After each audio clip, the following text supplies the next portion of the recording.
بنا به گزارش ها ملا عمر رهبر گروه طالبان مذاکرات صلح با حکومت افغانستان را قانونی نامیده و در یک بیانیه نادر گفته است هدف از مذاکرات خاتمه دادن به اشغال نیروهای خارجی است.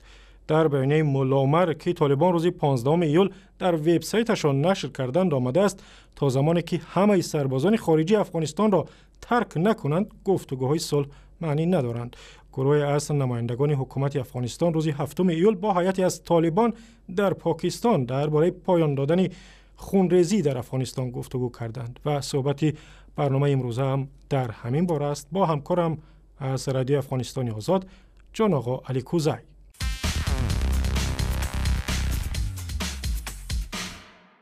رهبر گروه طالبان ملا عمر مذاکرات صلح با حکومت کابل را قانونی نامیده و از آن استقبال کرده است. نخستین سوال این است که بیانیه ملا عمر می تواند نخستین علامت حمایت او از مذاکرات صلح در افغانستان باشه؟ بله، سلام بر شما و بیننده های شما. بله، این بسیار تاثیر مهمی داره در عملی صلح و مشکل یک سوال هم ایجاد میشه که چرا ملا عمر بعد از چندین سال این چنین یک بیانیه داد و از عملی صلح پشتیبانی را اعلان کرد. خب بسیاری میگن که ملا عمر از سال 2001 به این طرف دیده نشده و اکثریت فیصله ها و تصامیم معاون او که ملا اختر محمد منصور است میگرفته و در تمام مذاکراتی که بین حکومت افغانستان به طور غیر مستقیم و در اواخر در اسلام آباد به طور مستقیم صورت گرفته بود تحت رهبری یا اجازه صلاحیت مولا منصور صورت گرفته.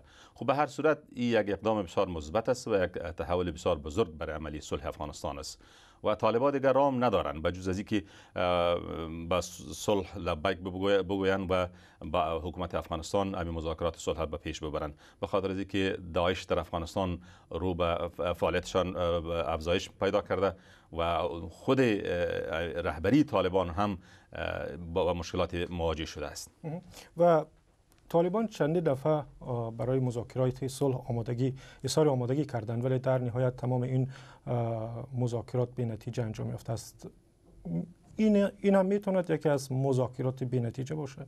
بسیاری تحلیلگرا به این نظر هستند که حکومت قبلی افغانستان متعهد به صلح نبودند و این را منتقدین میگویند شدیداً اگر شما تعقیب بکنین مطبوعات افغانستان و زمانی که اشرف غنی به حیث رئیس جمهور انتخاب شد و حکومت وحدت ملی برعلاوه که مشکلات حقوقی و درونی داره اما اولین عمل و پروگرام از او آوردن صلح بود با طالبان، چون پاکستان نزدیک ساخت با هم و روابطش با پاکستان نزدیک شد و کوشش و تلاشش این است که حمایت چین جلب کرد.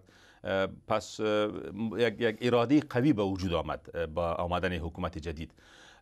طالبان گفتم که دیگه چارام ندارن به جز اینکه در عملی صلح بپیوندند و اولین بار بود که مذاکرات مستقیم با حکومت افغانستان اینا در اسلام آباد انجام دادن. یعنی امیدواری بسیار زیاد است که این عملی صلح به موافقت بیانجامد.